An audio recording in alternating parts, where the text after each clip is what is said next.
to meet you. Excuse me.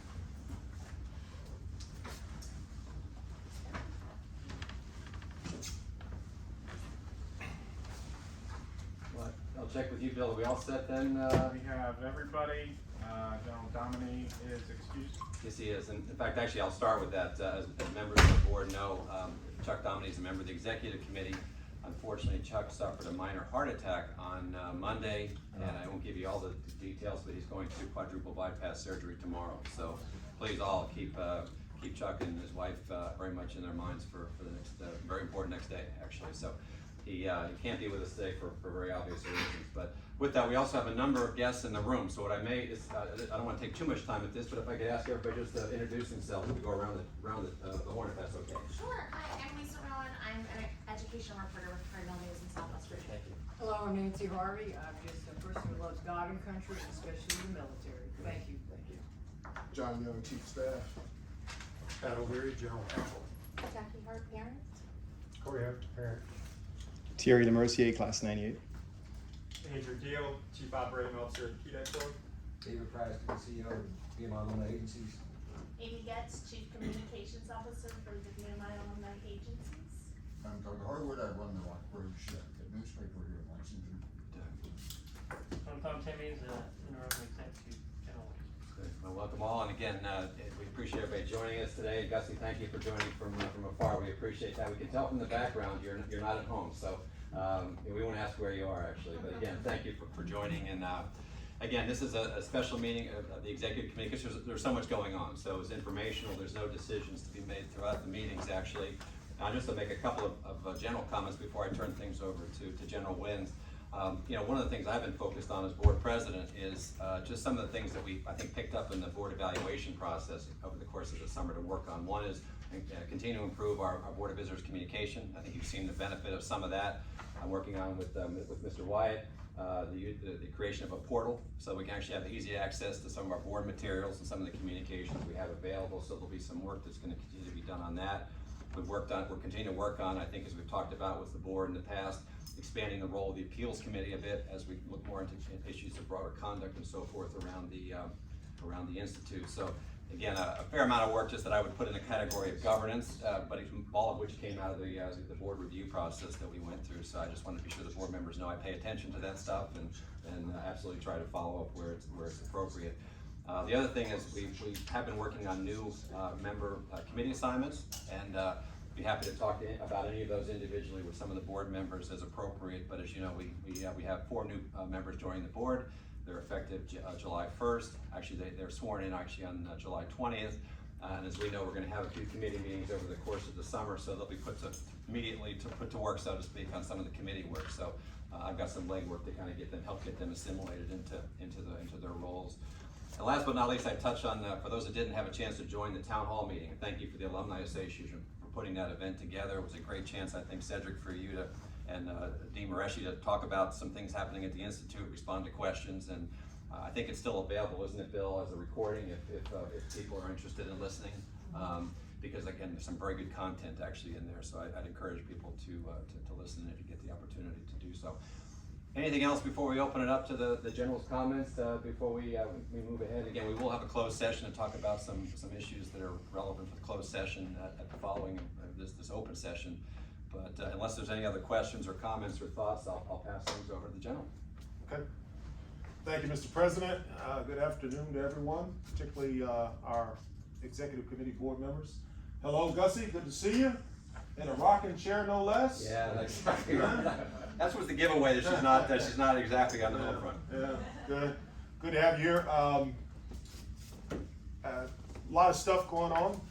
Some might think that over the summer the Institute slows down, but it actually doesn't.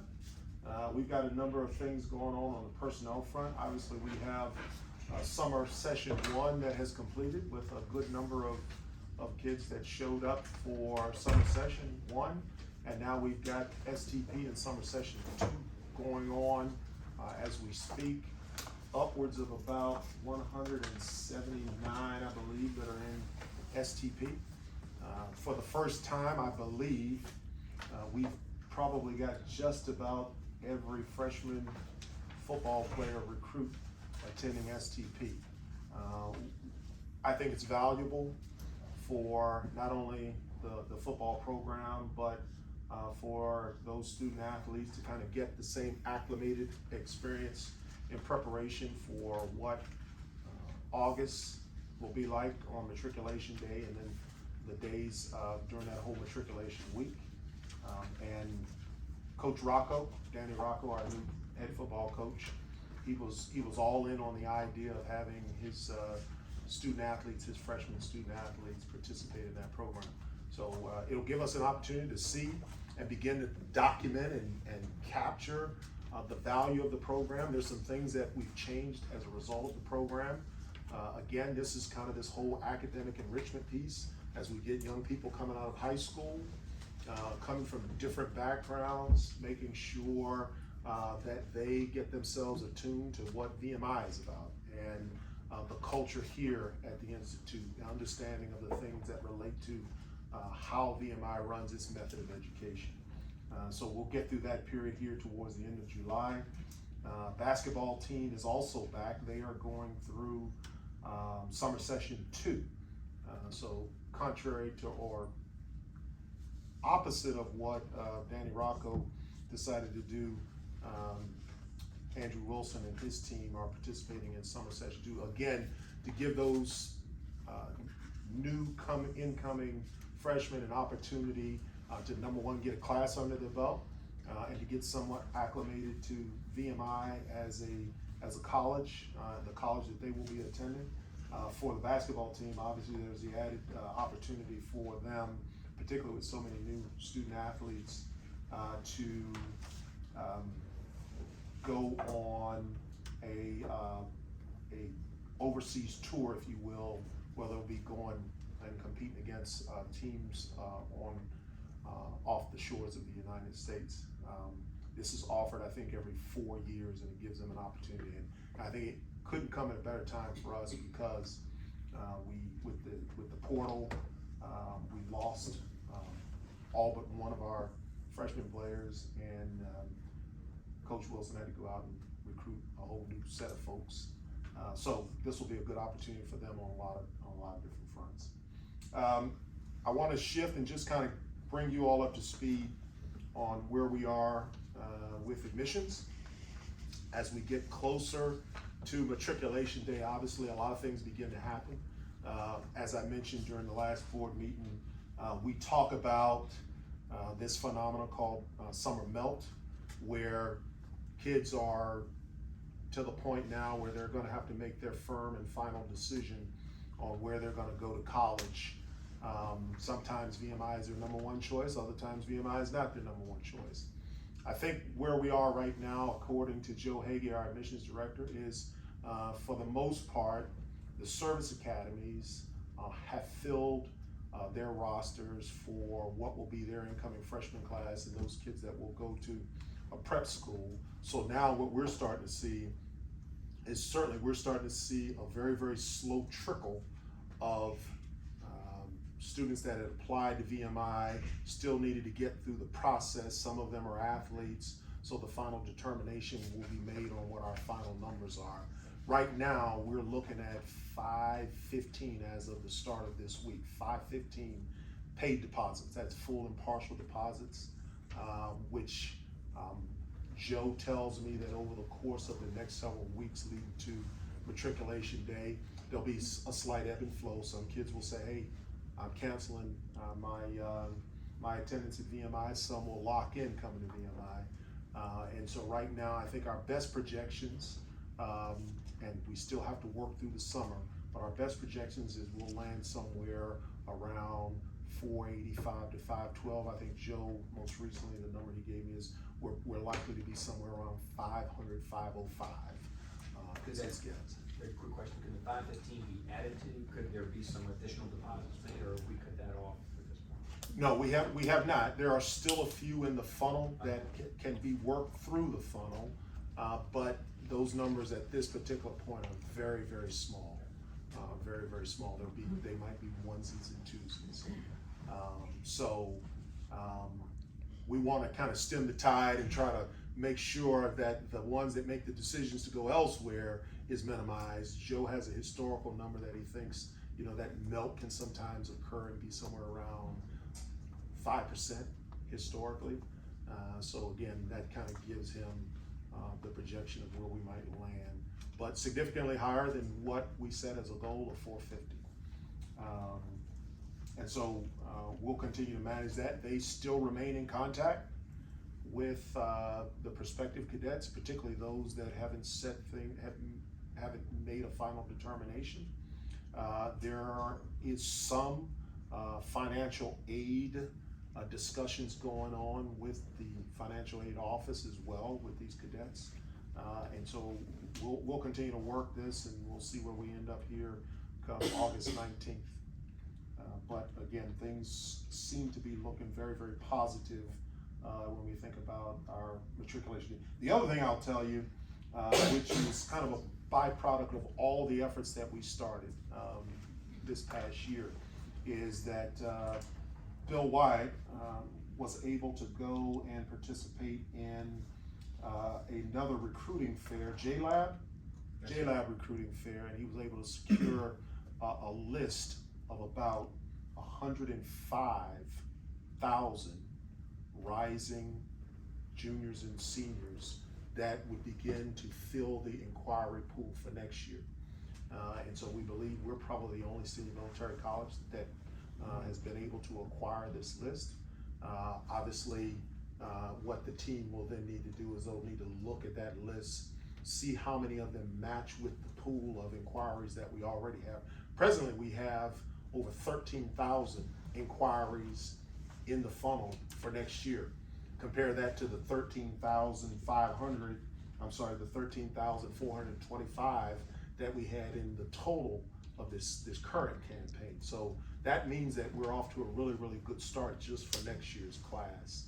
And a lot of that has to do with the marketing efforts that we've done, the visits that we've made across the United States and across the Commonwealth of Virginia, and doing outreach earlier to prospective students about introducing them to VMI, confirming their interest in either serving in the military, serving in uniformed services, and on and on and on. So we'll continue to work that, but even as we start next year, we're in a good position, and we'll have the benefit of having Joe and his team solidified to start the year off at the right point in time, as opposed to when we did this past year, late September when Joe arrived. So, and Joe, just remind us, what was last year's matriculation? Because this is a huge increase. Your goal was a big step up, and then on top of that, it looks like we're going to exceed the goal pretty handsomely. Right. What was the number? So 375 was what we Right. brought in last year. Right. And then as a result of the timing and what we knew was in the funnel at the time when Joe arrived and was able to get the team organized and get the Institute as a whole organized around these Tiger teams, we began to work from that 375 number. This year we set a goal of 450. So 450 was the recruitment goal that we set this year. And so if we end up bringing in 500 or 500 plus, that should be an added bonus to the Institute. And it gets us right back up where we need to be, where we're sized to be in terms of first year students. Still got a little ways to go in terms of the total course size, but I think with the numbers that we're seeing right now for next year, we're in a good position to return back to those numbers of 1,700, 1,700 plus. Quick question, do you happen to know off the top of your head what our attrition rate was for the 375? Whether it was better, worse? It was significantly better than the year prior, because the year prior we brought in about 494, 496, and then that attrition was about 105. And so this year, and I don't have the numbers right off the top of my head here, I apologize, but this year with 375, I think I don't want to, but it's significantly lower. It's less than 50, I believe. It's less than 50 that we've lost. So par for par, looking at the third class and looking at this fourth class, soon to be third class, they almost sit about the same place, assuming that everybody returns and including those that are going through summer school right now. General, it's great to see the numbers back up. And clearly the admissions team has been hustling and really working hard at this. And it's great progress. More to come, as you mentioned. You know, the total applications are still off from a few years ago, but good progress. Your team has statistics on performance in the RAT year by incoming GPA for the different levels, Sure. 2.5 to 2.75, for example. And you can look at that and estimate how many will be on academic probation at the end of the first semester and how many won't come back third class year. If we do everything the same way we've always done it. So we know that we have a lot more, at least that have been accepted, that have lower GPAs, that are in those lower categories. So have we run the numbers and estimated, you know, how many additional RATs can we expect to have academic difficulties? Yeah. And what are we gonna do, what are we doing now to prepare to help them along with tutoring and other methods? Sure. So we have run the numbers. We actually have some numbers based on this incoming class, where they sit academically. And we've also done some numbers on retention, right? Because again, one of the major things that we're talking about in this whole strategic enrollment framework is not just kind of how we go and recruit and bring in new cadets, but how we get them through the entire process leading to graduation.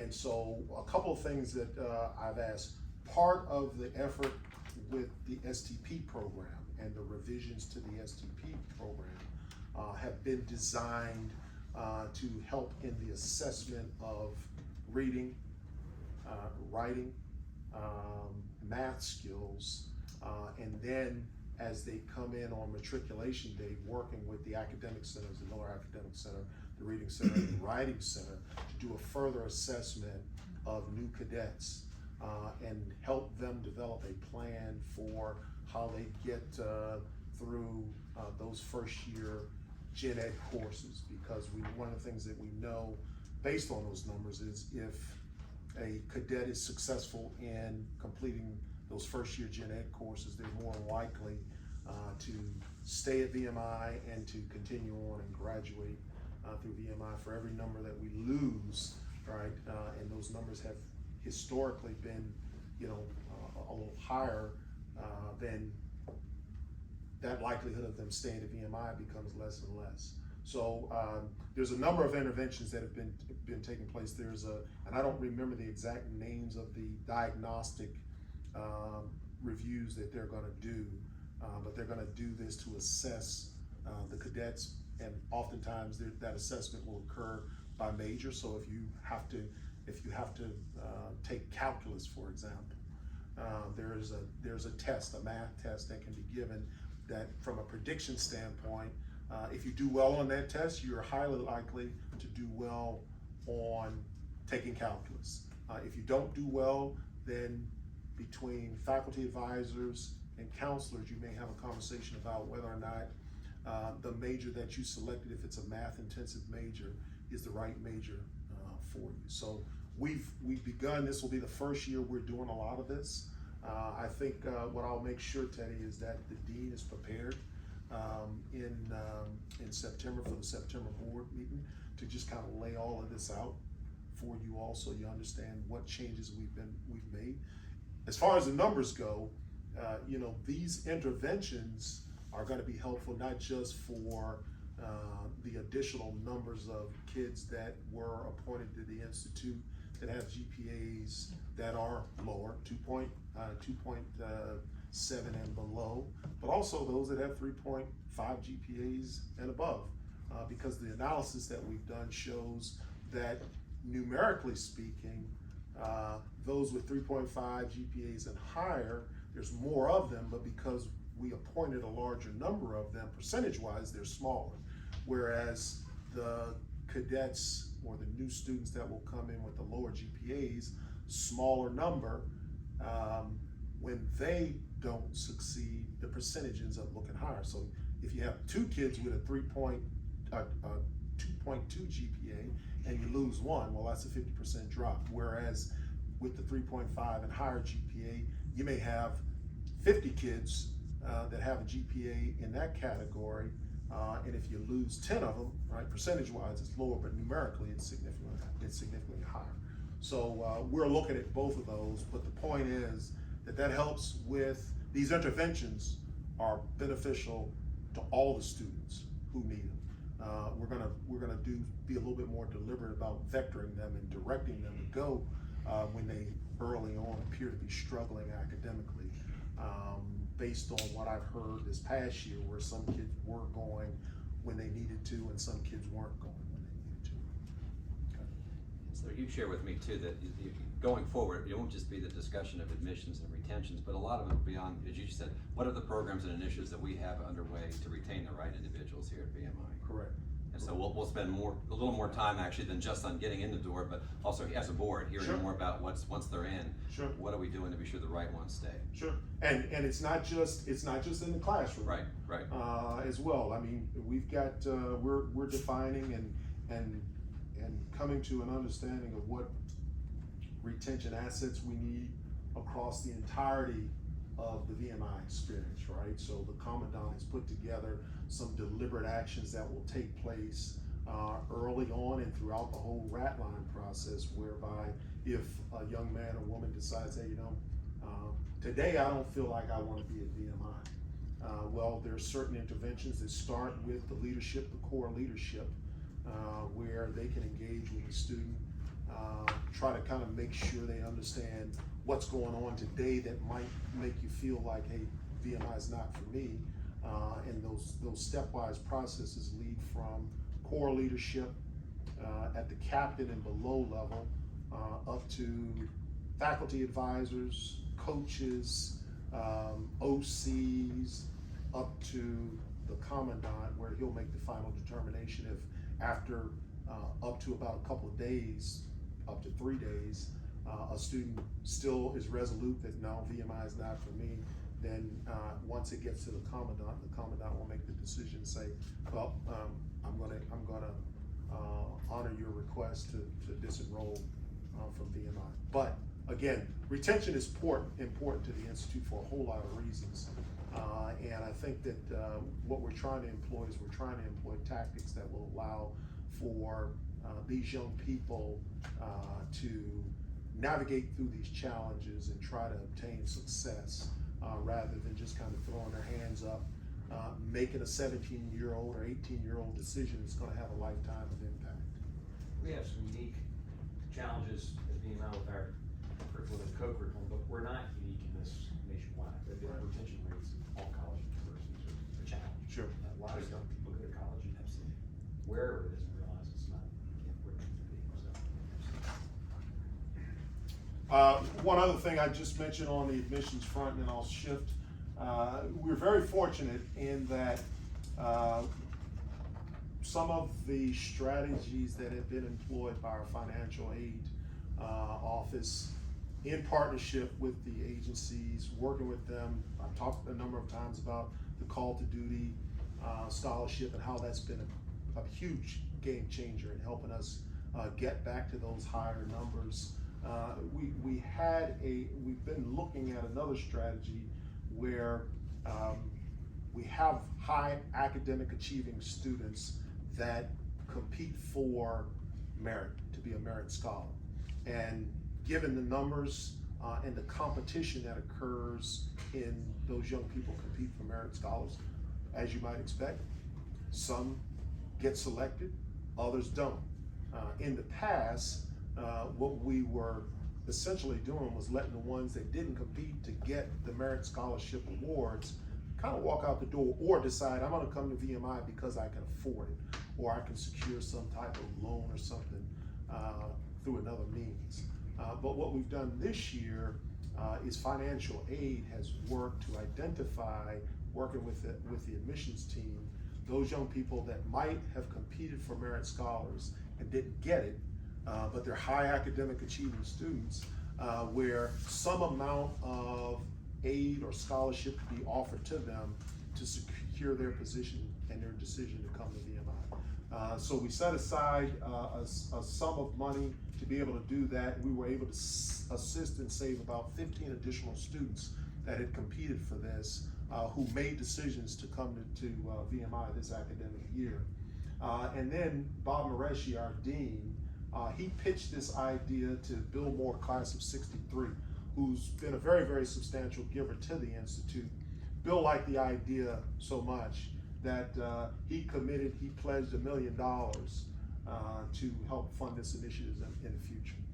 And so I think that's gonna be structured as an endowment, which will allow for a certain sum of monies each year to be available, so that financial aid has that flexibility, because I think it's gonna be unrestricted dollars that will afford us that. So that's another good bit of news on the admissions enrollment financial aid perspective.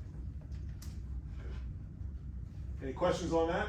Gus, anything from your side?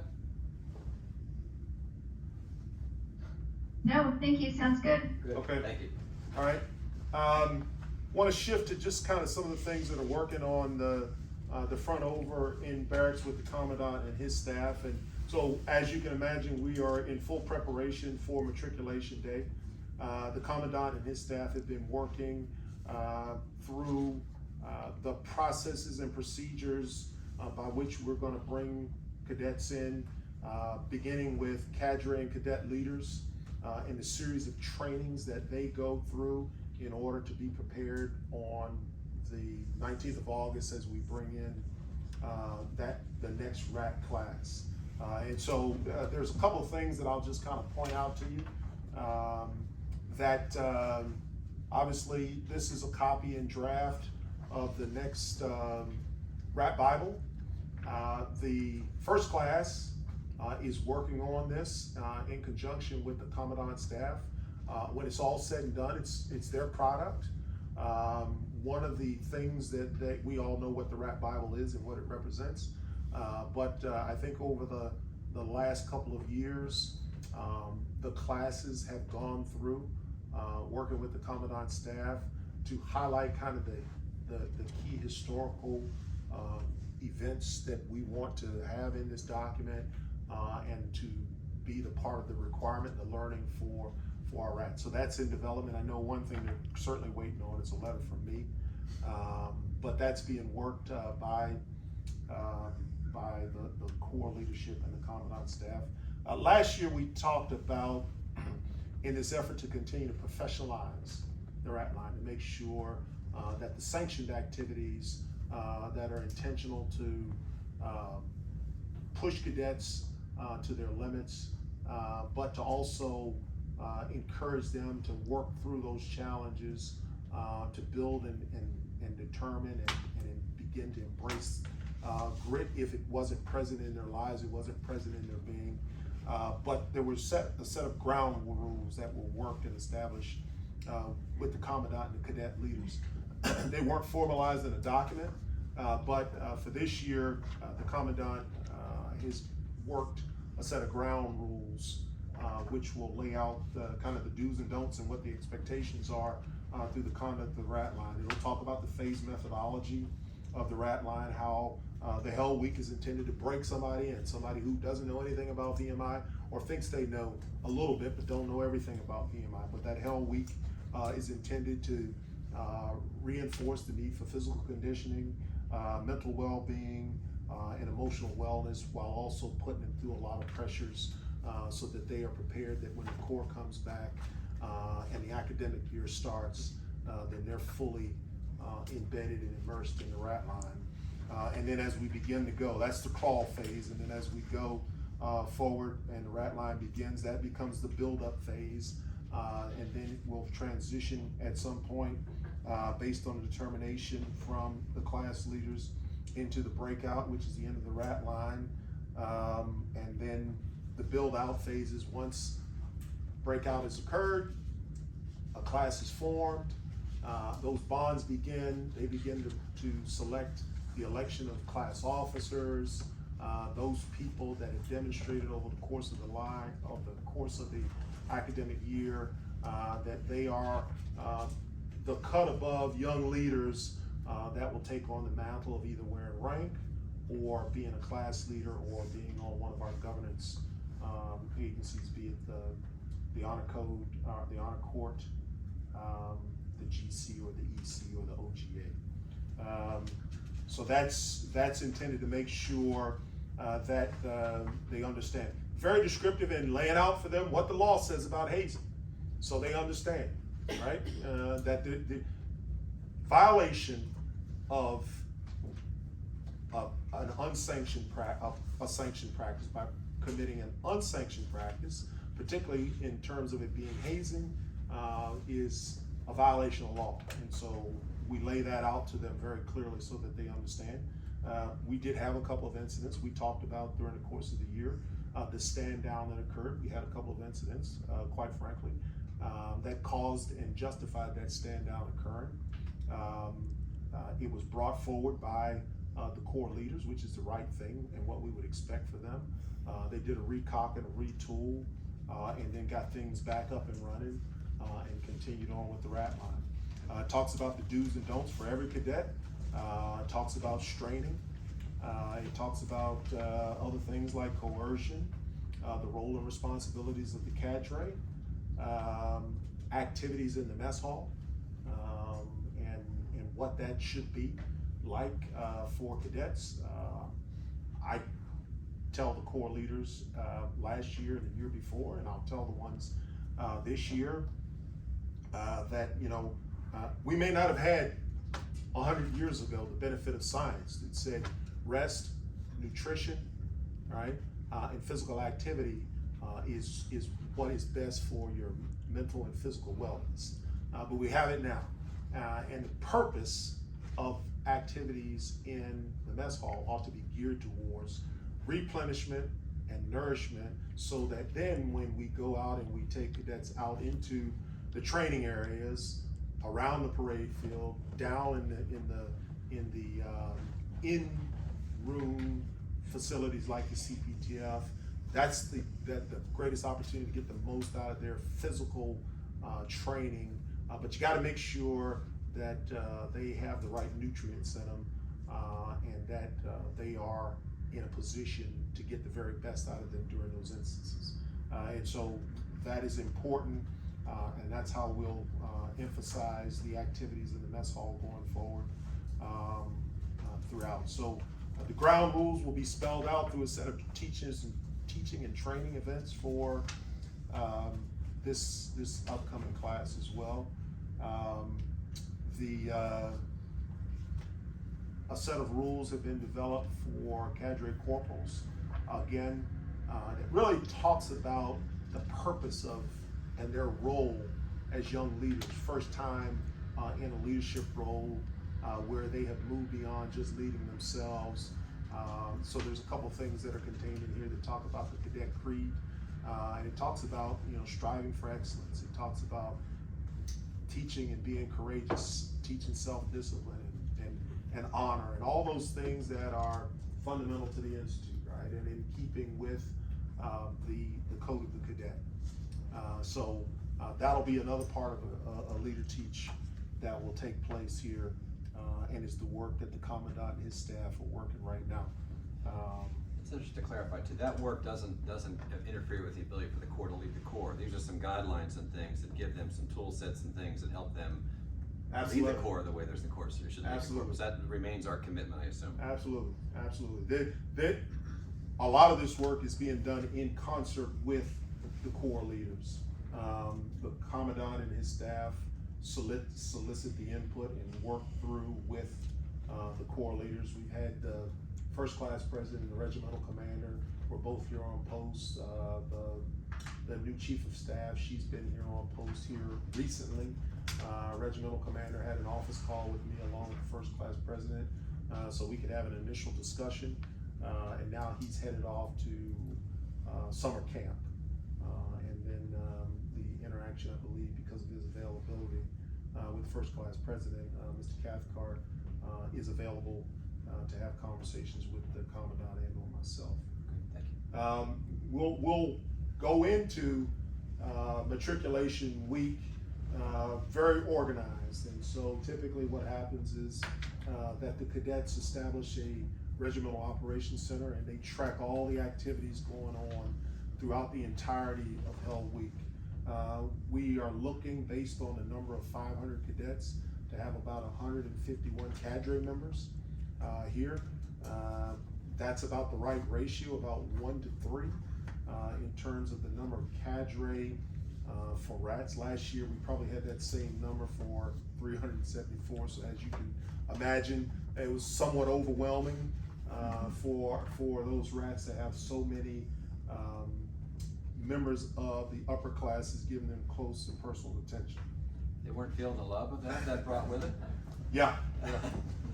Typically, they'll start the day at 05. We're anticipating high temperatures, 85 degrees and upwards. And so we're gonna have to make sure from a health and safety perspective that we're paying attention to heat categories so that we don't have any heat injuries, so we don't have any other types of injuries related to stress. But all of that is in the planning. We'll have EMTs on the ground, EMTs available. The chief of the EMT will be there and he'll manage what's called the wet bulb readings so that we have things in place to help mitigate the possibility of heat injuries. We'll have CASEVAC on station and we'll be doing wellness checks on a nightly basis. Typically what they do is they check to make sure that those cadets, those RATs, are having a tough experience, but we're doing it as safely as possible. Okay. Retention, I talked a little bit about that. The commandant has worked compared to the last year where we didn't have a process, or as good a process is essentially the 5-step process that I talked about, where the interventions will start early and at the lowest level. And if a cadet decides that, or a cadet prospect decides that they no longer want to VMI, no longer want to take on the experience, right? We'll do our best to try to say, hey, look, just be mindful of the decision that you're making. It's very early on in the cadetship.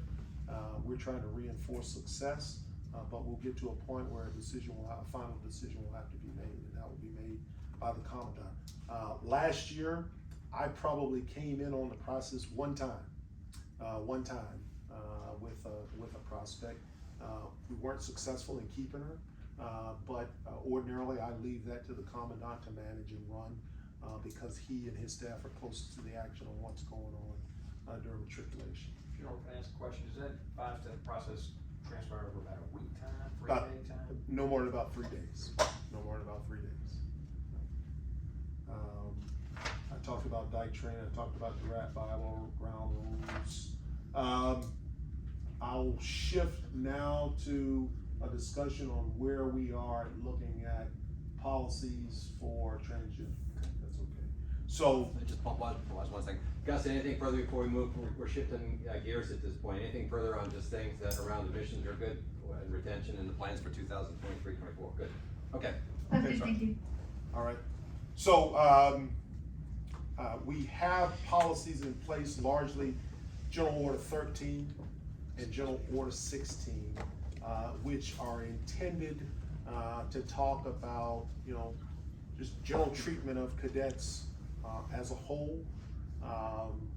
As some are aware, we had at least one applicant that was identified as a transgender student that had applied to VMI, had been appointed through our process. And so we've undergone and taken on the work needed to review our policies and to begin to develop a set of procedures in the event that on matriculation date we have a transgender cadet. The work is ongoing. The Commandant took the lead, but he's working with mental health, he's working with our Dr. Melissa Crabricks on helping to develop that policy.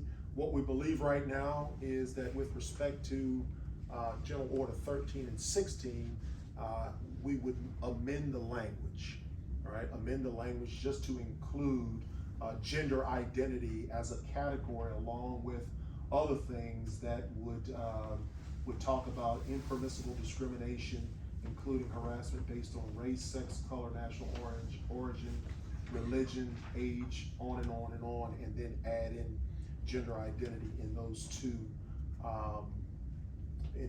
policies. And then we are in the process of working the development of a separate policy on a transgender cadet, and this is more specific to the point in time when the identification marker is if you're a male, you're a male, if you're a female, you're a female. There's a set of criteria that needs to be established, all consistent with law, that says when does it occur that you might have been born a male but you identify as a female, and vice versa. So we're working on that. So that would entail us having 3 policies, 2 that exist that have been revised to address transgender, and then 1 separate policy that's in the process of being developed. And that would cover the policy aspect. Those are working their way through the IPC presently to get to the IEC for review and evaluation, to include legal review from Pat O'Leary, and then it'll come to me, and then we'll bring it to the board. At some point in time, between now and probably in the next several weeks, I'll be coming back to board president to see if we can set up a session where the policies can be put before the board so that you all can approve or disapprove those policies and those changes to the policies. Okay. There's another component to this, which are procedurally, what are we going to do? Because there's a lot of things that we have to think through on how we would accept into the ranks a transgender student. And so we're also working on a set of procedures that talk about everything from rooming arrangements, how you ensure that the rooming arrangements are satisfactory not only to the cadet, but also to the prospective roommates, bathing arrangements, athletic participation, all that stuff will be discussed in the procedures and how we deal with that. So I'll stop there and see if there are any questions.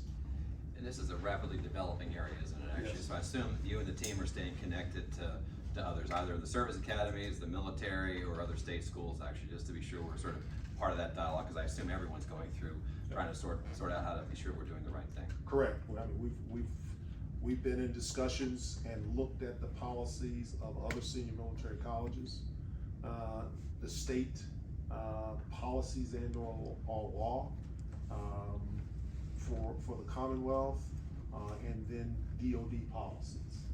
And obviously, as you can imagine, they vary, but obviously we want to make sure that we are consistent in following Virginia state law first and foremost, because it applies to not only VMI but to all other colleges and all other state entities. So we got to make sure we're in sync with that as well, first and foremost. But there are things, practices about the policies that are contained in senior military college policies that I think we can pull from in how we make sure our policy is framed as appropriate. Right. I do have a question about the policies. Sure. I'm getting a little bit of an echo here, I apologize. I guess to the extent that there are discrepancies or differences between the state and federal policies, I would ask Pat, when you do the legal review, I'm interested to what level a federal policy a requirement would preempt a state policy or requirement. And it's my understanding that there's maybe not anything different now, but as Tom mentioned, this is a rapidly evolving area, and I'm just concerned about, the amount of money we get from both federal and state bodies, just to make sure that we're in compliance with both of those sets of requirements. Understand, and we can talk about it.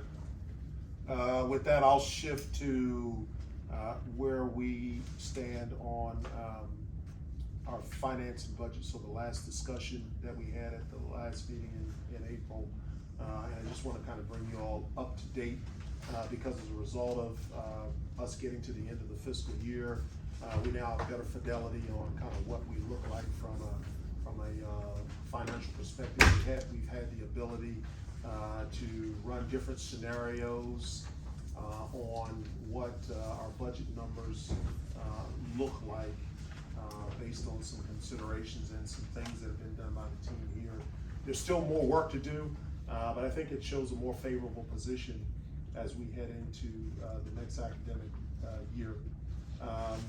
Couple things that we know compared to the set of assumptions that we had at the start of the year and as we worked our way up to the April board meeting, is that some of the actual year-end balances and the carry forward that comes through the savings of unexpended dollars are more favorable than they were a few months ago. We've worked on and identified some reductions, some belt tightening as I described it, since that April 10 meeting, and some of that work is still ongoing. From a state appropriations perspective, we're anticipating, even though the budget hasn't been finalized yet, we're anticipating some additional monies from the state, which will certainly strengthen our financial position and our financial budget as we head into, and certainly as it pertains to the numbers, the projected numbers.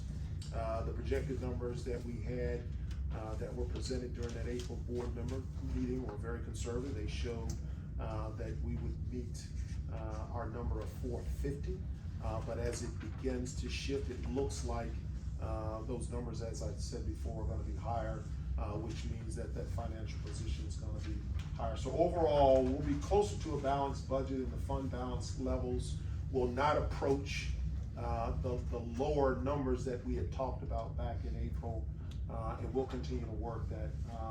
You have in front of you a couple of sheets of paper. There's a summary.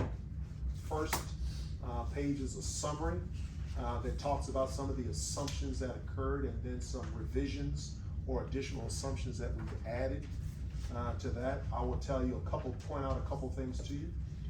One thing that's not included in here is we competed for and we got favorably the Pell Grant money from Chev.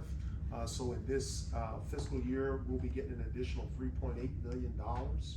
I don't know that we'll get it all in one sum or all early on, but over the course of the year, we're expected to get $3.8 million over 4 years. Is that correct? So that's correct. It'll be about $900K per year over the next 4 years. Correct. Okay, so that'll happen. If you recall, when we briefed the budget numbers in April, we assumed, and it was built into those numbers that we showed, we assumed a 7% increase in salaries. Right now, we're still not fully certain whether it'll be 7% or 5%, but certainly if it's 5%, that improves the position of the budget. As we work through our numbers in terms of recruitment, we are anticipating that the in-state, out-of-state mix is going to be closer to where I believe it needs to be, which is somewhere between 55–59%, whereas the 4 classes that we had in Barracks were somewhere around 63–37%, 63% in-state, 37% out-of-state or international. So for this class, right now, we think we're sitting somewhere around 45% in-state, 55% out-of-state. If that were to happen, obviously there's additional revenue that would come in as a result of that, and that would be improved by the high number of out-of-state students that we expect to come in with 3 and 4 year ROTC dollars. So all of those things point to a more favorable budget position. The piece that we have to work on, and work is ongoing, but we're not prepared to show anything today, is on the athletics budget. There'll be a meeting, there are meetings that are ongoing, there'll be a meeting between athletics and Deputy Superintendent for F&S on the athletic budget. But I'll tell you principally, as I've discussed before, we know the things that have significantly affected the athletic budget was certainly the low enrollment from last year. That'll be fixed, at least it'll be on the upward path with the higher numbers this year as we achieve those numbers. And then the unfunded mandates, as I described them, which is simply to say that when we get direction to give a 5 or 7% or a bonus to employees, we typically make sure that the totality of the institute workforce are the recipients of those same types of salary boosts and or bonuses. And so that's something that affects it. And then some recalculations of insurance fees that had to occur and the recalculation of indirect costs that the institute is required to charge athletics. Those recalculations raised the cost of things for the athletic budget and thereby created that delta. So if you go to the next chart, those spreadsheets, the first spreadsheet shows the position that we showed during the April board meeting, where the projection of the numbers were 450, 495, 515, 515, and 515 in those out years of 26 through 29. The tuition and fee increase was what this board decided, 3% tuition, 3% fee increase across the board. And then you see the corresponding numbers of revenues and expenditures. And of course, call your attention to the shortfall of the $5.4 million that was shown during that board meeting, and how it was affected also by the athletic fund balance. It takes the athletic fund balance down from where it was, which was about 22 million, and brings it down, and over the corresponding 2 years, it takes it down to roughly about 7 million. And that was the position we showed during that board meeting. That was the total fund balance, right? Correct. Total fund balance. If you go to the next chart, it is a revision, and what it accounts for are some of the things that I talked about in those new assumptions, right? More favorable position when it comes to the fund balance that we are carrying forward because we just quite frankly did the belt tightening and didn't spend as much money this year as we had budgeted for. So those savings accrue when they go over, and then some of the other things that we did. So the fund balance, where it showed a position in the April board meeting of 22 million as a beginning fund balance, goes up by about 3.8 million. So the fund balance, as we start this next fiscal year, would begin sitting somewhere now around 26 million as an estimate. Okay, so that's a better position. But it still causes us to lose sums over the next 2 years. By the third year, we are down to a fund balance of about $10.9 million, which is a workable position. However, that has caused me to direct the staff to continue to go and look for efficiencies that we might apply. You're directing us to summary 3? Summary two, I'm sorry, I'm getting ready to shift to summary 3. All right. So then summary 3 accounts for the increased sizes in enrollment.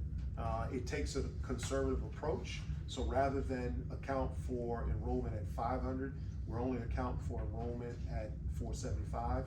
Obviously, if we hit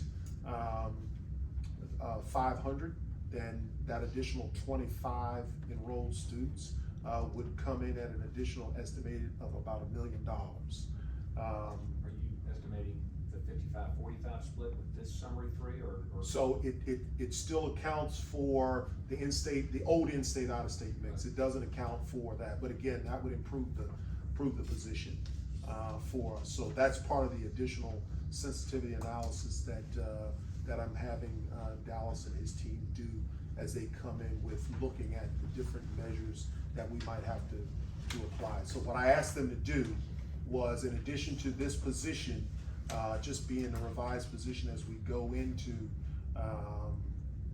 things, I asked them to take a look at across all departments where additional belt tightening might go and prioritize it and break it out into tranches.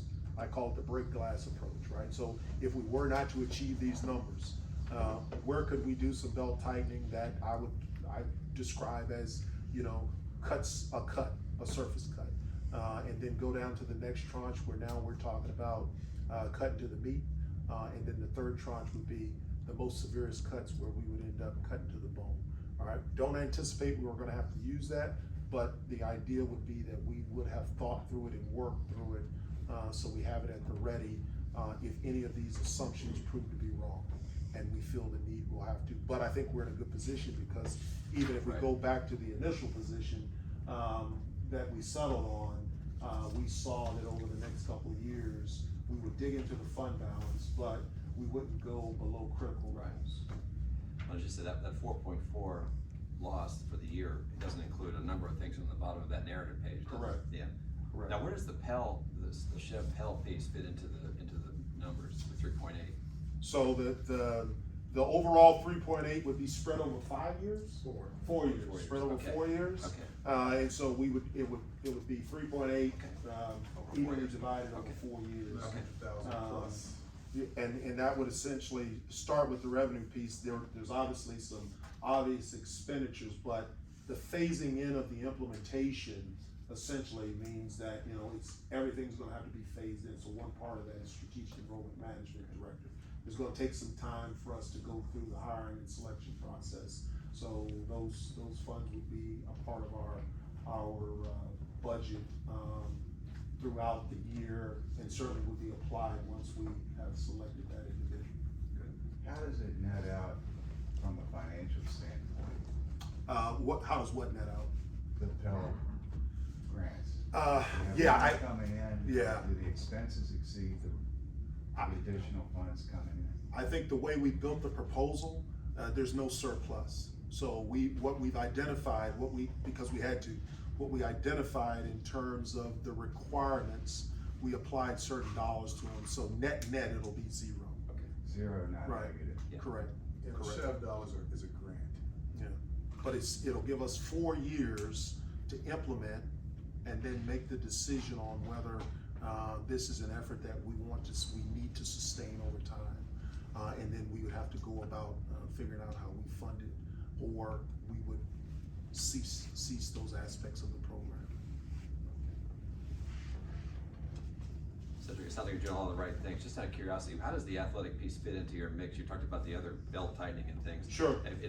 You hate to do too much on the belt tightening when in fact maybe there's a piece of the puzzle that you still are looking at actually. Sure. Just curious, maybe you could share a little insight there. Yeah, so the numbers for the athletic fund balance and how it's affected by those things I talked about are shown in that second to last row.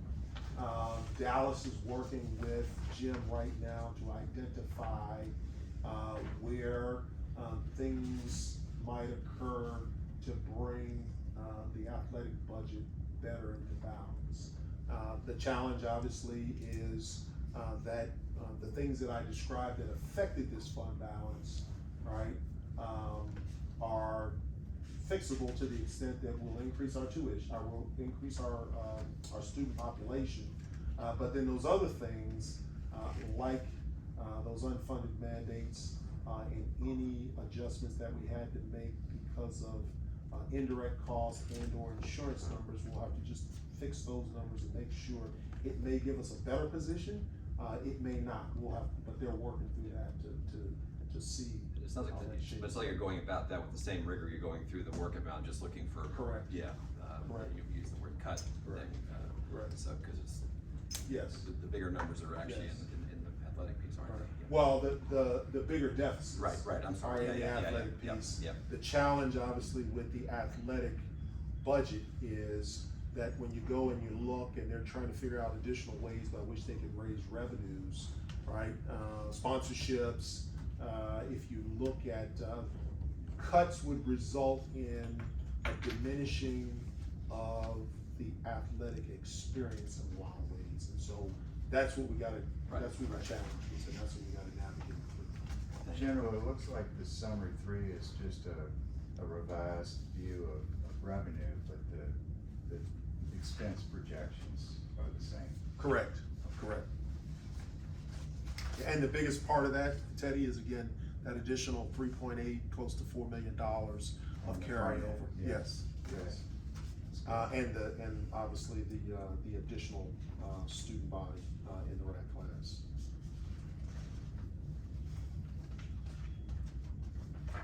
Okay, good. Any questions on that? Questions, guys?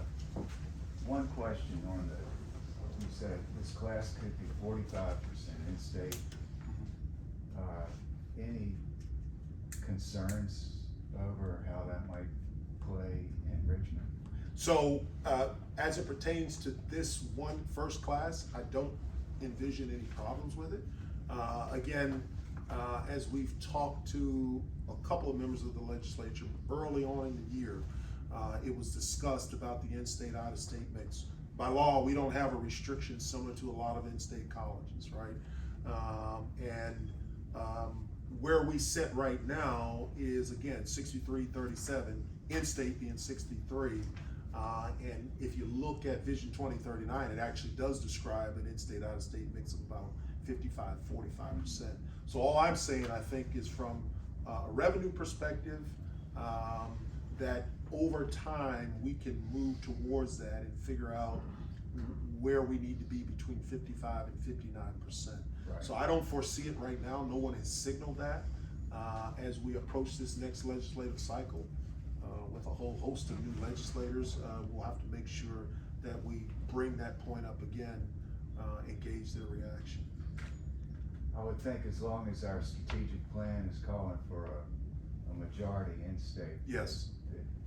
A single year can be explained. Yeah, and I would probably, I agree.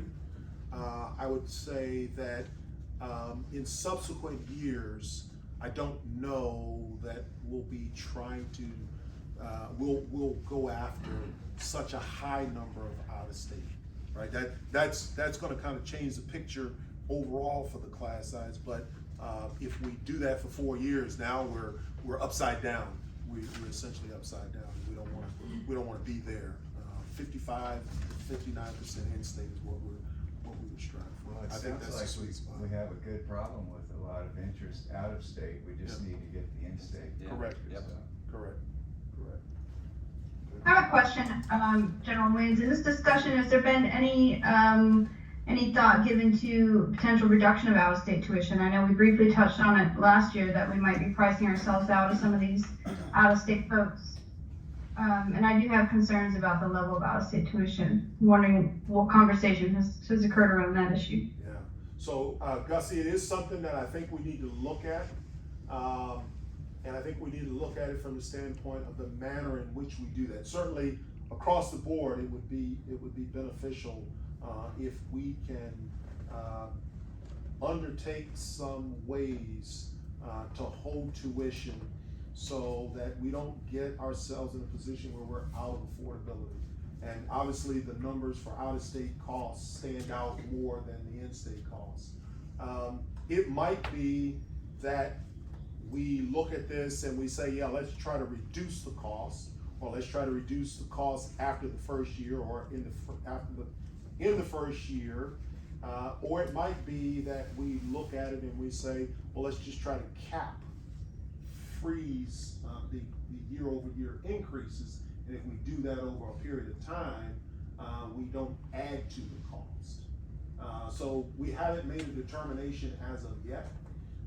that's something that we'll have to study, and make a determination. I would anticipate that we'll be looking at that here this year, so that when we head into next year's deliberations about, tuition and fee, we'll have a better position to explain to the board, as you all make the decisions about whether you're gonna approve or not approve something if we propose an increase in tuition fees. I wonder if we could even have that discussion before the actual approval decision, actually, Sure. because that's an important strategy point, I think, and Gussie's raised it a number of times, that maybe we'll try to find, whenever you think the right time Sure. is, but sometime prior to actually having an approval meeting, actually, so, I don't know what meeting that would be, but we'll figure that out, Bill, All right. when the right time. We'll take that on as a task. Yeah. Any other questions on budget and the outlook, as it stands right now? Okay, I'll take just a minute, to highlight real quick, SACS SOC. So every 10 years, there's a reaffirmation of our accreditation. To member institutions, we were last accredited in 2017. And so our next reaffirmation will be in 2027, but there is an interim report that occurs, and ours was due on and submitted on 15 September of 2022. SACS then takes that report, and they go through it and they evaluate it, and they rate us according to 22 different standards. And those standards include areas such as administration and organization, our faculty, student achievement, educational programs and content, educational policies, procedures and practices, student support services, financial, physical resources, and transparency and institutional representation. And so as we submitted our interim report, we were reviewed. It came down to having two non-compliance in two of those standards. And so the first was under qualified academic and administrative officers and transparency. It was shown that the evaluations that I provide to my direct reports, institute execs, while they had been performed, there was not a reviewer. So a reviewer had not occurred. So we went through, we looked at our policy, adjusted our policy, and determined that the human resources director will be the reviewer of the ratings that I provide for my direct reports. So she'll act as a reviewer. That is acceptable to SACS SOC. The second area was for transparency and representation. And in this particular case, SACS SOC is very, very prescriptive in the language that an institution can use to advertise its accreditation standard. And so we were very, very close to the requirements, but required some minor edits. And so we have a revised statement that I can read it to you, but it's less specific about bachelor's degrees awarded and the new language about certificates and diplomas. And that's basically the revision that we had to make.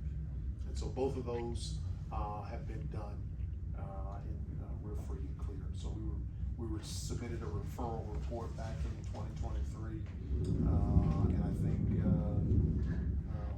we're off and running on that. Not to minimize it, these sound like process issues as opposed to something more substantive like a deterioration. Correct. Is that a fair way to look at it? These are if you categorize things as major and minor, I think these would be categorized as minor. And it gave us an opportunity to, number one, do a review, make the changes, and resubmit. Okay. One additional thing I will tell you that every year, according to the Higher Education Restructuring Act of 2005, small women and minority businesses and vendors, there are goals that are established by the state for all state entities to include institutes of higher education. The goals range from various different percentages of the business that they get. We have a goal of 42%. This year, we won't meet that goal. We'll fall short by about 5% of meeting that goal. This is largely due to the fact, and what that goal is, the percentage of our overall discretionary budget that is businesses given to SWAM, those businesses that are called SWAM vendors. This year, what affected us the most was that we had no major capital project, right? There's hundreds of vendors that we use. Usually what has to happen is you probably have to have a big project in order to ensure that contracted business, a sufficient amount of contracted business goes out to SWAM vendors. We are in tolerance, there is no penalty for this, but I just wanted to make sure this was brought to the board's attention. I think Dallas discussed that in January, but anyway, this is not franked in as well, or projected.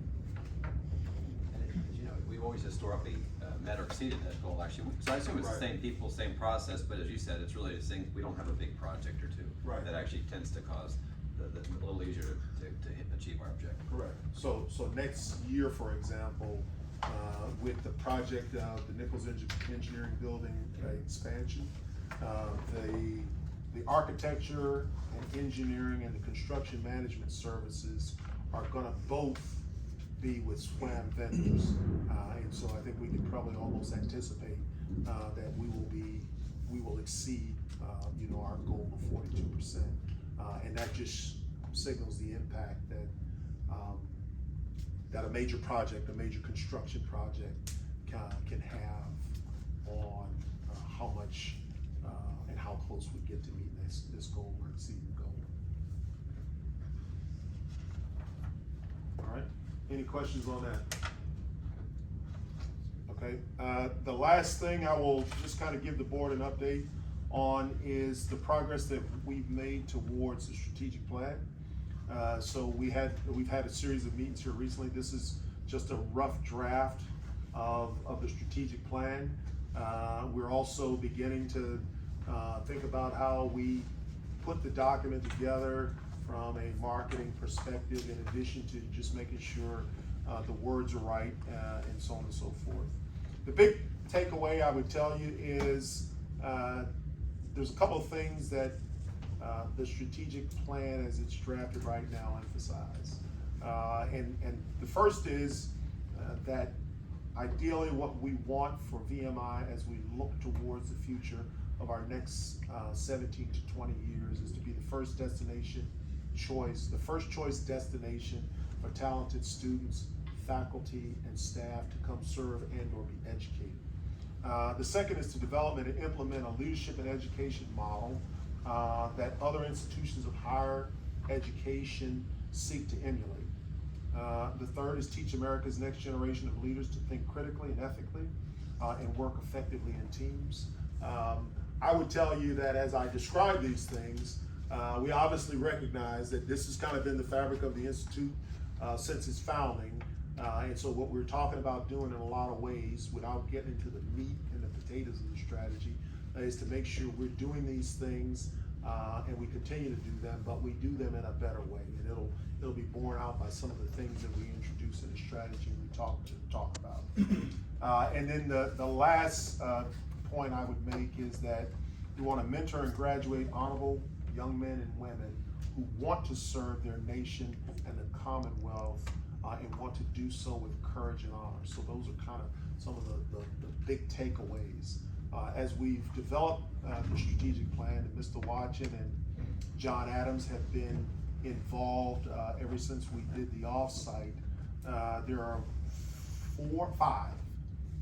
five key initiatives that the strategy is being built around. The first is enhanced academic excellence. It'll talk about a series of things that we intend to do going forward to ensure that we achieve that initiative. We want to remain and continue to emphasize being a premier school in leadership development. And there are a series of objectives and tasks associated with doing that. VMI, because of the nature of the school and how we are and the bonds that we build, beginning with the rat line on up through the class, the strength of a class, esprit de corps. We want to continue to emphasize and recapture a fervor of esprit de corps across the entirety of the corps, and there are a couple of objectives that are embedded in that. The fourth is recruit top cadets and enrich their success. So again, this gets to this whole point about strategic enrollment management as a framework that will help us identify the top talent, assess that talent to make sure that they can succeed in all facets of the institute and get to a point of graduation through very, very deliberate retention efforts in 4, 5, or 6 years. We do very well compared to the national average and state averages on retention, but I believe that if we put these things in place and put them in correctly, we can do better. And then the last is exceptional facilities. Certainly we know that Vision 2039 brought about the look of this institute as it looks right now, but we've always got to be mindful that we still have facilities that are aging, some that are 50 to 60 years old.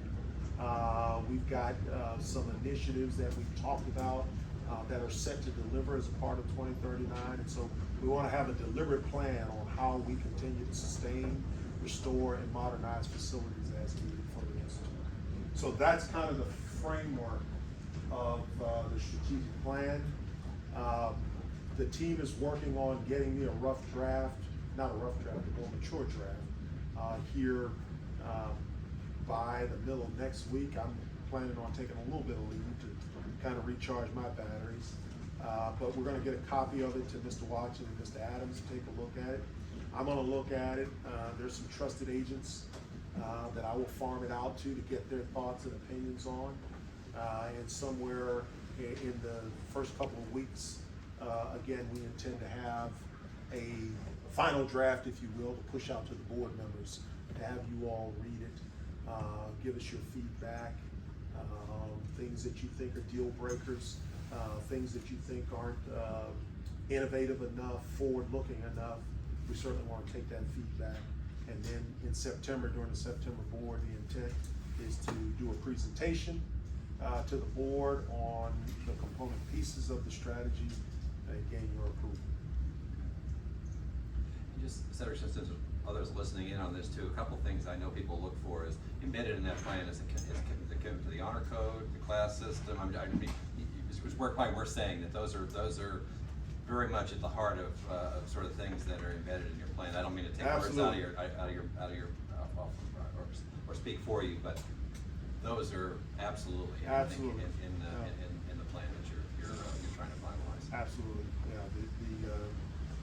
The major features, there's a reinforcement or restating of the values of the institute, and as you can imagine, honor is at the top of the list. So. Thank you. So if I may briefly, there's a weather system moving through thunder, lightning, obviously, but it should be done in about 20 minutes. Okay, all right. And some hail, I believe. Really? Wow. See, Andrew, that's why you gotta wear socks. Wow,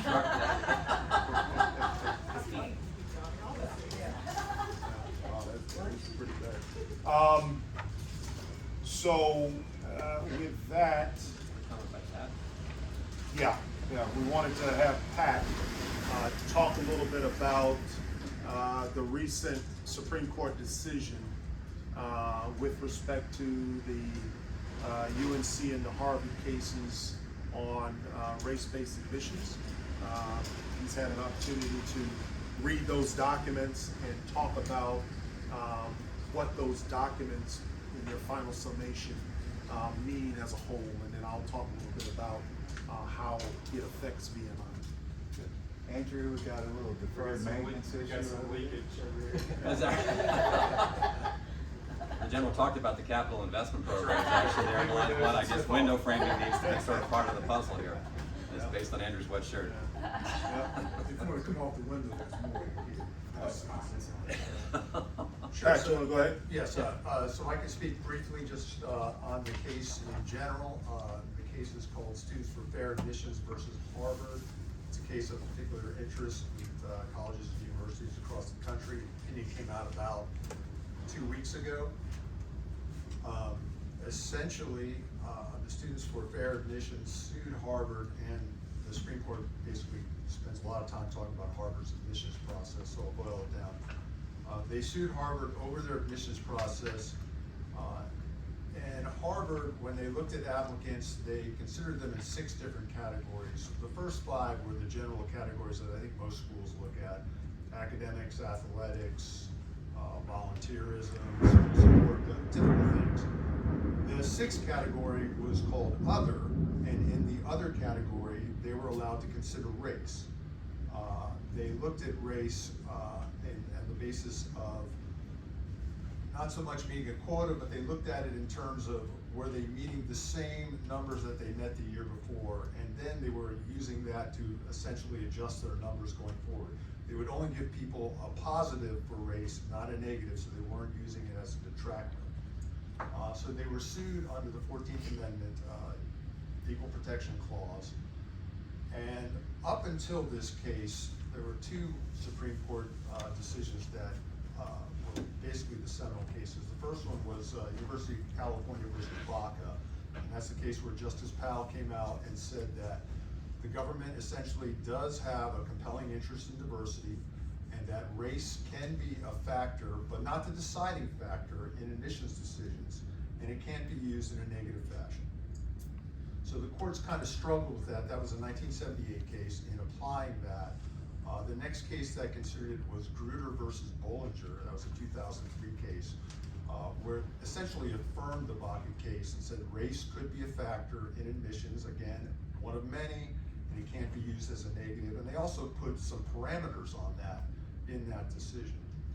So in this most recent decision, the Supreme Court essentially overruled the Grutter case. It said, no, it's a violation of the Equal Protection Clause to use race in any fashion in an admissions decision. Now, they left the door open. They did say that in admissions essays, that applicants could talk about overcoming adversity, and one of those adversities that they overcome could be racial discrimination. So there was the possibility that they could talk about that in their applications, but for all intents and purposes, race can no longer be a factor used in admissions, either positively or negatively. So that's kind of the status of the law right now. It's a 2-week-old decision. A lot of constitutional scholars are still looking at it. It was a 237-page opinion. There was, in one of the sense, a carve-out for the service academies.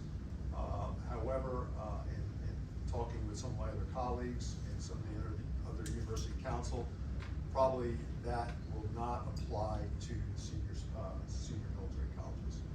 So that's kind of where we stand. Pat, it's worth saying too, again, this has gotten a lot of attention just over the last couple of weeks, but even you're participating with a group of other state school councils as well, actually. Yes, I'm sure again, all people this are. afternoon, Yes, actually exactly. this morning. Yeah, exactly. So With we're all the other staying. general counsels. Yes, exactly. To be sure, it goes without saying, we're going to be compliant from a federal and state perspective, and you're having that, that conversation is very helpful to that point. Gentlemen, want to add anything to that? Sure. So I'll just talk about how it pertains, how that ruling might pertain to VMI. So the first thing I'll tell you is that VMI does not use race-based criteria to make a determination on admissions. Last year or the year before, I think what we did was we instituted on our application process the ability as an option for an applicant to indicate what their race was, but that did not help in the scoring criteria that would lead to a race-based consideration based on them indicating that. Obviously, as we moved into the matriculation, when we know our numbers, we want to capture demographic information so that we know the demographics of the class. As we move to the Common App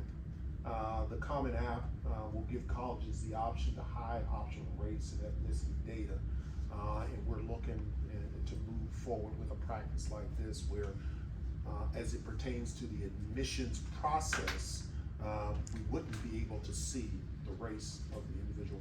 After the appointment has occurred, then we're working with the vendor to see if there's something where all of a sudden the window could be opened up, so we have better fidelity on what those demographics might look like. The ideal scenario would be for us in our new application to again hide race and ethnicity data until after that decision is made. As we look forward, we'll be looking at other things to make sure that we have good solid practices. One of the ongoing evaluations that we're making is about standardized tests, right? Right now, we know that there's literature out there that supports the conclusion that high school GPAs and the degree to which you take advanced placement or baccalaureate level classes is the best indicator of success in a college environment. We also know that a number of colleges have made their admissions criteria test optional. Ours is test optional presently, but certainly those kids that compete for merit scholars and other things, they typically will take that SAT or ACT in order to have that score be applied to the evaluation in their competitiveness for admissions and for entry into the merit scholar program. Schools like William and Mary and Columbia have gone to permanently test optional formats. I think it's fair for us to evaluate the degree to which we score, and we presently do score, legacy as a part of the overall admissions decision. And so we'll be taking a look at that. Right now, of the 46 points that occur going through the rubric that we have, 2 or about 4.3% of that score is based on legacy admissions. So, you know, you might interpret that any way you want to.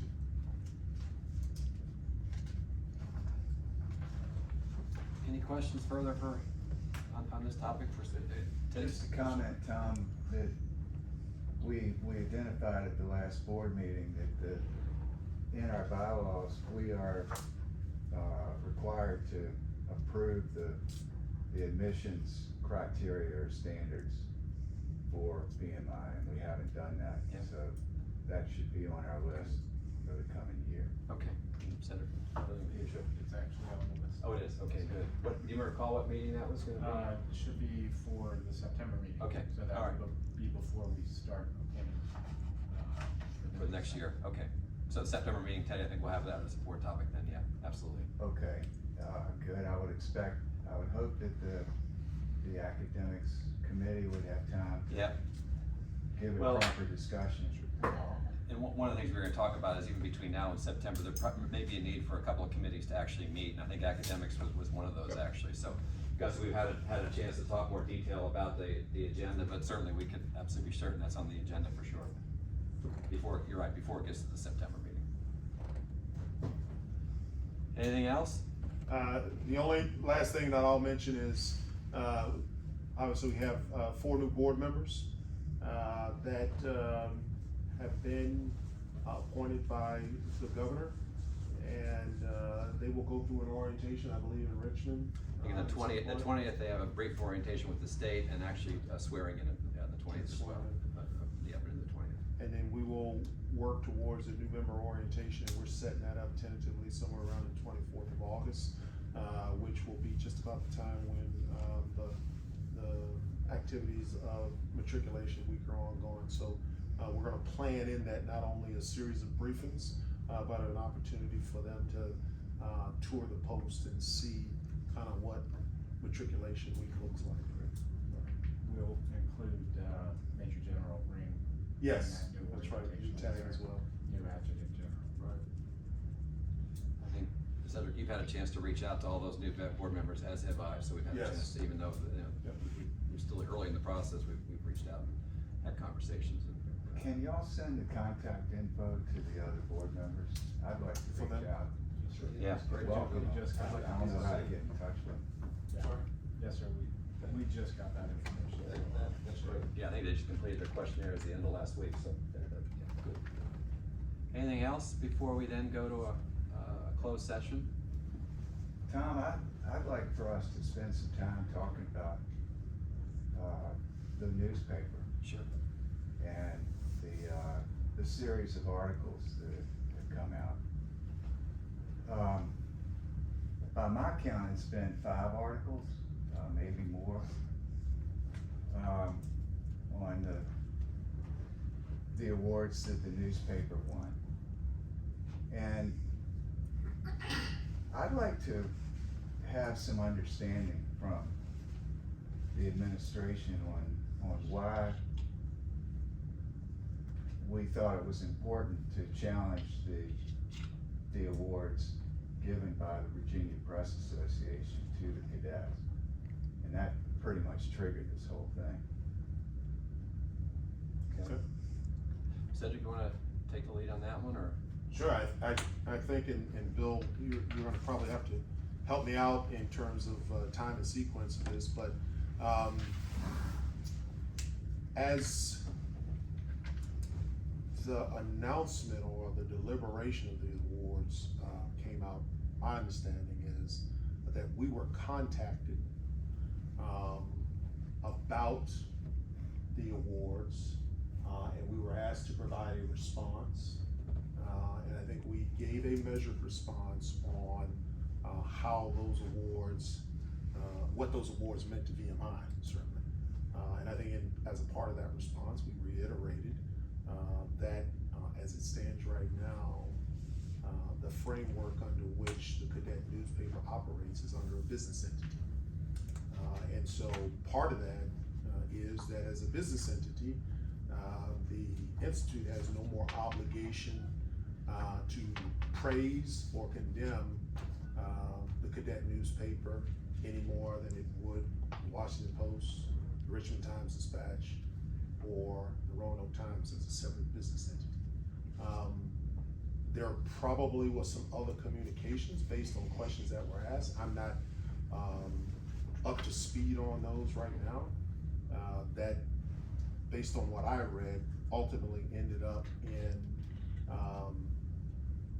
the Virginia Press Association, and I suspect Cardinal News and Washington Post and Cardinal News wrote some articles about it, to your point of the number of articles that came out, which led to statements from Virginia Press Association, which led to some investigation of whether or not procedurally things were done appropriately in making a determination of those awards that were rendered. And so when that procedure was reinforced, or the fact that procedurally they believe things were done right, and that they really didn't have a mechanism by which to do anything else to reverse the awards or further investigate some of the things that showed up, I think, in the Post about possible plagiarism, then the award stood.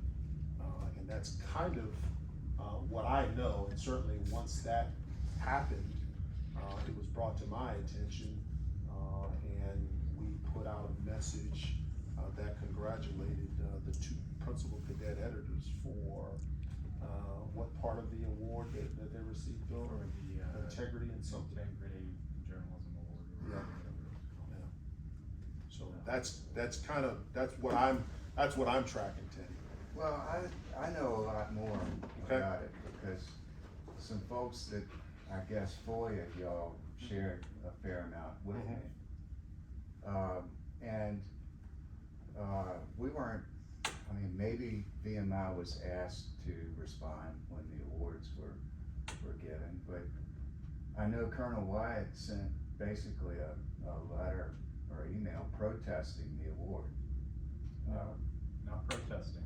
I questioned one award, which was a counseling center award, which was given a first place award. And we have already been on record with that counseling center article that it was wrong. And we had an email from the author of the article saying that it should have never been published. And I asked them what the standards were for publishing that article. And you shared that email with the VPA. Yes, sir. There's a whole nother question on whether it's proper or even allowable to share a cadet's email with Virginia Press Association and others. But that got the ball rolling on these articles. The articles started coming a couple days after your email. And the articles, they're not favorable to anyone.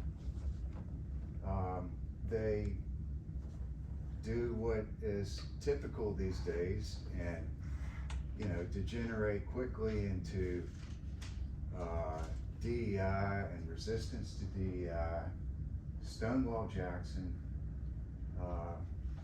VMI was the last public school to admit blacks.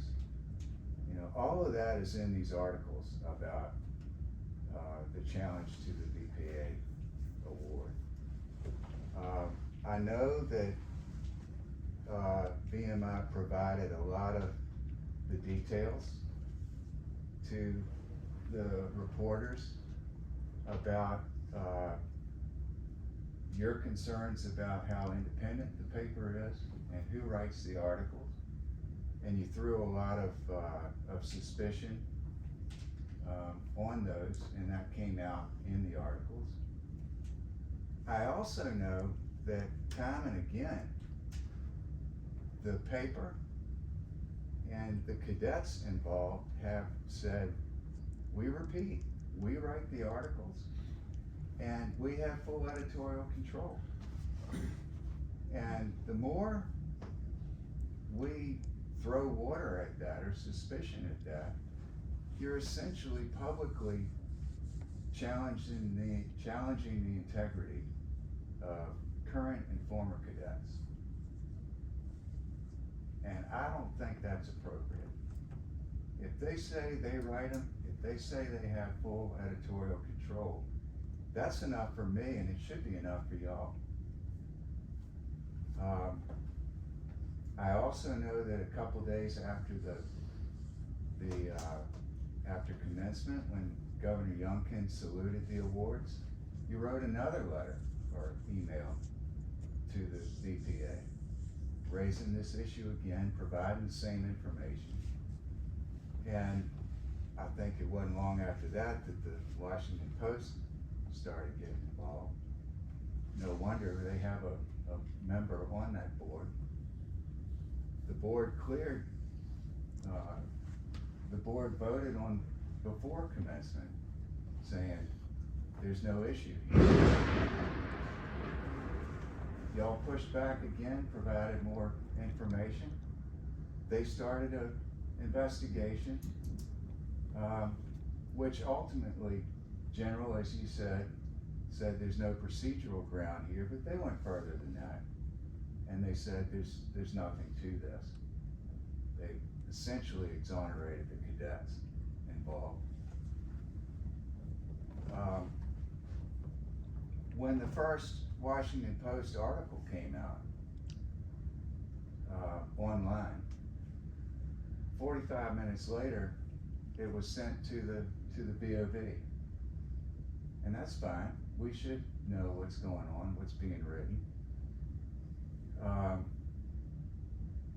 2 weeks ago, the Washington Post, the same writer, wrote a follow-up after the VPA issued its report saying there's nothing here.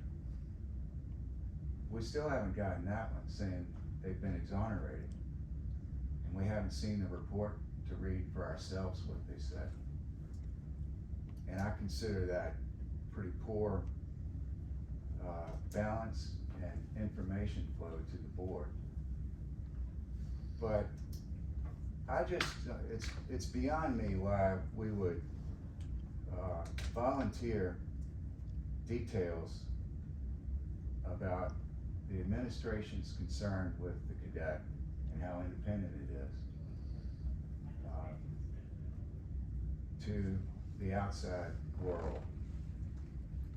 And for what purpose? That's really what I'm asking. You know, what was our objectives here? You know, Ted, I'm not sure we're gonna solve this right now. You're good to raise them, absolutely. I'm I think raising them because this is public session and it's inappropriate to cover private session. it is, but I do think there's varying degrees of facts between, or information from what I think you've shared versus what I've shared, or maybe what others shared. And I think we're not gonna reconcile that, I think, around the table. So yes, absolutely, this is a public session. We stand strongly for free speech and access to information, there's no doubt about that. And if we've erred, then we need to kind of learn from those experiences. What I'm suggesting is maybe a few of us get together, which doesn't constitute a board meeting, but gives us a chance to have that free flow of the different things people are seeing, because not everyone's seeing the same information, I don't think. If that's, I'm looking to others, I mean, And it may be appropriate for executive session if you're raising personnel issues. Right. That we need to be talking about, so, but, I do think, I appreciate you you've raised some things I don't know about, cause I haven't read these articles, not just the one you're recognition for the post that we didn't get, but these other articles, it just doesn't come on my radar, so you're raising things I just don't know about. So I'm happy, I'd love to talk with you about it one-on-one. and as I'm saying, actually, even with a couple board members and members of the Institute, what are the facts and what does everybody, put all the pieces of information on the table, because again, I don't have it either. And I respect the fact that you've got some things I can see down there that you're looking at too. You're right to raise the issue, because beyond just the cadet newspaper, there's always collateral damage when these things happen. As you said, it spreads beyond that actually to other things that come up again, which is why we all deeply care about, you know. And I'd ask y'all to consider that and think ahead on issues like this. You know, poor James Mansfield, he's a second lieutenant in the Marine Corps. He was one of the editors here. And he's stationed right up in the Washington Post reading area, right outside of DC. And he's trying to start a career, and he's got the Washington Post and others questioning his integrity by saying, did they really write the articles that were submitted? And did they plagiarize? You know, it's a strong thing for us to be providing information and suspicion about. And it's wrong, and we gotta stop it. And leave the cadet paper alone. As I said, let's get back to a smaller group, just kind of go into what do we know actually, and because again, there's a learning curve for some of us actually about what we all know. So I think that would be what I would suggest as a follow-up piece. You're good to raise it. It's not just the paper, but the collateral issues that can come from things like this. We all understand those as well too deeply. So, General, if you're comfortable with that as a follow-up piece, I think trying to continue on the discussion now. I'm not sure it was going to bring us any closer, but we do need to have an appropriate follow-up plan. And if you're comfortable with that, perhaps it'd be yourself and Bill and Teddy, and I'm happy to join too. Sure. If that's appropriate. Or Hugh, or whoever you think is right. Okay, Teddy, is that okay? Sure. Yeah, but, duly noted, and there will be, we'll take the steps I just mentioned. Thank you. Anything else? Gussie, anything from your end? No, other than I'm interested in being part of the discussion about the paper. Okay, well, we'll absolutely do that right follow-up. We'll find the right team to get together that we can have the appropriate discussion without bias or anything. Is that right? Okay. Anything else, Pat? Otherwise, can I move us into closed session? You're all done with the open session? Yeah, I'm just gonna check. Anything more in the open session? Again, what we've talked about too is we'll figure out what's the appropriate level of committee follow-up actually, because we talked about the academics committee probably having a meeting between now and matriculation day. Teddy, you may wanna have a meeting with the finance group too, as we kind of perfect the numbers, especially around the athletic budget differences and things like that. So there can be some follow-up committee work between now and the start of the school year. I've also talked to Lester about potentially getting the Inclusive Excellence Committee together to be sure we understand kind of as we transition into the new team and what's going on with that too. So a little bit more maybe to follow there, but I'll work with the committee chairs on the appropriate next steps there. So, Eddie? Yeah, just one more comment. I raised a number of issues just now that we do need to follow up on. One of them, kind of separate from the paper, is communication communication flow with the board. And I'd like for y'all to think about, what sort of information you provide the board and at what frequency. Because it's been a little hit or miss. So if you could take that on and maybe have some procedures around it, if there aren't any, or sharpen them if they are. Yeah. So one of the tasks that I've given Bill, based on the conversation between myself and Mr. Watson, is to investigate the possibility of coming up with a dashboard where we can post common data that would be available to all the board members and updated accordingly, so that visibility and situational awareness can be done across the board. And so Bill has that task. There's a vendor of a product that produces a dashboard that Mr. Watkins made us aware of. We're gonna look at that, and we're gonna look at some other existing capabilities with some of our current vendors.